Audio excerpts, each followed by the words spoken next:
Halo semuanya, selamat datang di channel Advokat Juangga.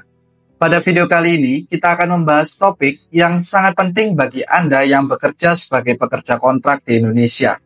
Apakah Anda tahu apa saja hak dan kewajiban Anda sesuai dengan Undang-Undang Nomor 6 Tahun 2023 tentang Cipta Kerja? Jangan lewatkan informasi berharga ini.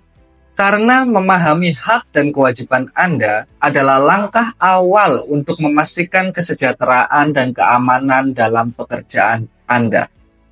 Simak baik-baik.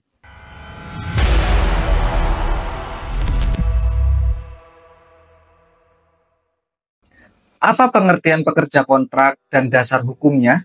Definisi pekerja kontrak atau PKWT, pekerja dengan perjanjian kerja waktu tertentu, adalah individu yang dipekerjakan untuk jangka waktu tertentu atau untuk pekerjaan tertentu yang sifatnya sementara. Dasar hukumnya diatur dalam Undang-Undang Nomor 6 Tahun 2023 tentang Cipta Kerja yang merupakan penetapan peraturan pemerintah pengganti Undang-Undang Nomor 2 Tahun 2022 menjadi undang-undang. Lalu apa perbedaan PKWT dan PKWTT? PKWT adalah perjanjian kerja dengan jangka waktu tertentu, sedangkan PKWTT atau perjanjian kerja waktu tidak tertentu adalah perjanjian kerja untuk waktu yang tidak ditentukan atau pekerja tetap. Kemudian apa saja hak-hak pekerja kontrak? Pertama, tentang upah minimum. Pekerja kontrak berhak menerima upah tidak kurang dari upah minimum yang berlaku di daerah tersebut. Hal ini sesuai dengan ketentuan yang diatur dalam Undang-Undang Cipta Kerja. Kedua, tunjangan hari raya atau THR. Pekerja kontrak yang telah bekerja selama minimal 1 bulan berhak menerima THR keagamaan. Ketiga, cuti tahunan. Pekerja kontrak berhak atas cuti tahunan yang dihitung secara proporsional sesuai dengan masa kerja. Keempat, BPJS. Pekerja kontrak berhak mendapatkan jaminan sosial tenaga kerja, termasuk BPJS Ketenagakerjaan dan BPJS Kesehatan. 5. Kompensasi akhir kontrak. Pekerja kontrak berhak menerima uang kompensasi saat kontrak berakhir, sesuai dengan ketentuan dalam Undang-Undang Cipta Kerja. Apa saja kewajiban pekerja kontrak? Kedua, mematuhi peraturan perusahaan.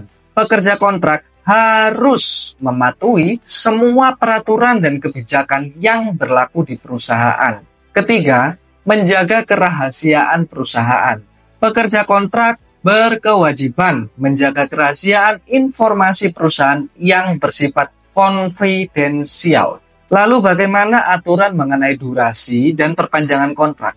Pertama, kita bicara tentang masa berlaku PKWT. PKWT dapat dibuat untuk jangka waktu maksimal yang ditentukan oleh peraturan perundang-undangan, yaitu 5 tahun. Lalu yang kedua tentang perpanjangan kontrak.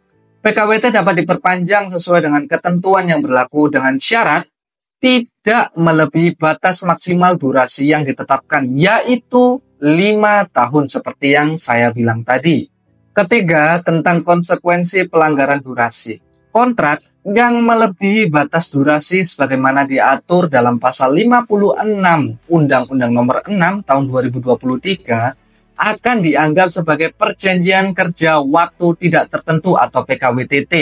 Ini memberikan status pekerja tetap kepada pekerja yang kontraknya dilanggar oleh pemberi kerja. Yang keempat, tentang mekanisme perpanjangan kontrak. Setiap perpanjangan kontrak wajib dilakukan secara tertulis dan disetujui oleh kedua belah pihak.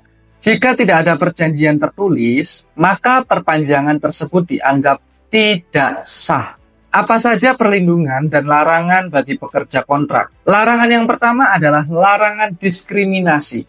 Berdasarkan pasal 5 Undang-Undang Ketenagakerjaan, pekerja kontrak berhak atas perlakuan yang adil tanpa diskriminasi berdasarkan jenis kelamin, agama, suku, atau pandangan politik.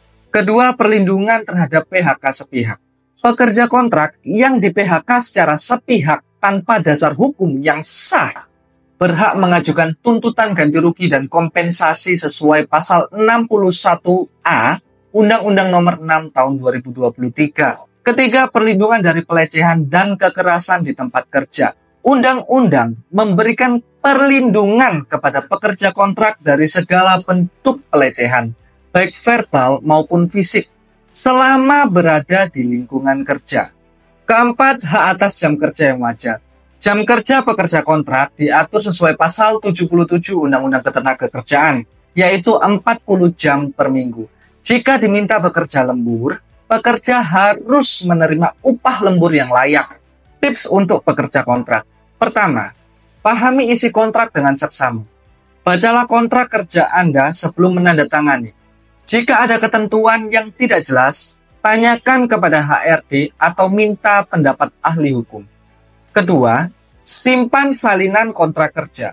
Pastikan Anda memiliki dokumen kontrak kerja yang telah ditandatangani oleh kedua belah pihak sebagai bukti legalitas.